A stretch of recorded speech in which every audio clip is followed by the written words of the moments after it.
Hi hello welcome to my channel. ఈరోజు ఒక అమ్మాయి అడిగింది డౌటు, కాక ప్రయోగు ఎక్కడెక్కడ ఉపయోగిస్తారు మేడం అనేసి. చూడండి అమ్మా, ఇప్పుడు స్కూల్ లేదు కాబట్టి నేను ఇంట్లోనే పేపర్ మీద రాసి మీకు చెప్తున్నాను.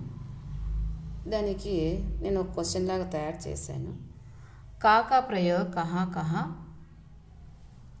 హోతా హై, ఉదాహరణ దీజియే. చూడండి, का का प्रयोग हिंदी भाषा में विभिन्न संदर्भों में किया जाता है।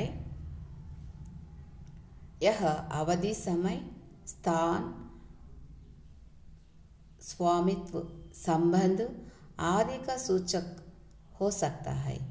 यहाँ कुछ उदाहरण है. చూడండి, ఉదాహరణ కూడా నేను ఈ విధంగా మీకు రాశాను. ఎక్కడెక్కడ ఉపయోగిస్తారు, ఏ సందర్భాల్లో ఉపయోగిస్తారని. समय, आज का दिन बहुत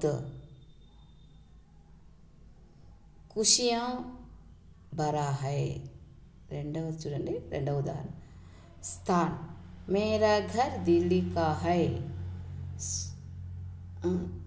स्वामित्व, वह किताब मेरे है. చూడండి, నాలుగవది సంబంధ్, వహ్ కితాబ్ మేరే హై, అదే స్వామిత్వం. నాలుగవది సంబంధ్. చూడండి, సంబంధ్, వహ్ మేరే दोस्त का भाई है. इसके अलावा का प्रयोग और भी कई संदर्भों में किया जा सकता है, जैसे कर्म का प्रयोग, स्वासिक संबंध, योजना का प्रयोग ఆది.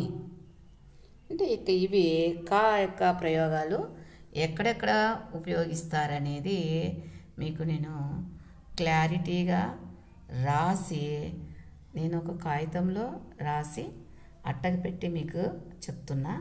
ఎందుకంటే ఇప్పుడు మనకు స్కూల్ లేదు, ప్లస్ బోర్డు కూడా మనకు అందుబాటులో లేదు కాబట్టి నేను ఈ విధంగా మీకు రాసి చెప్తున్నాను.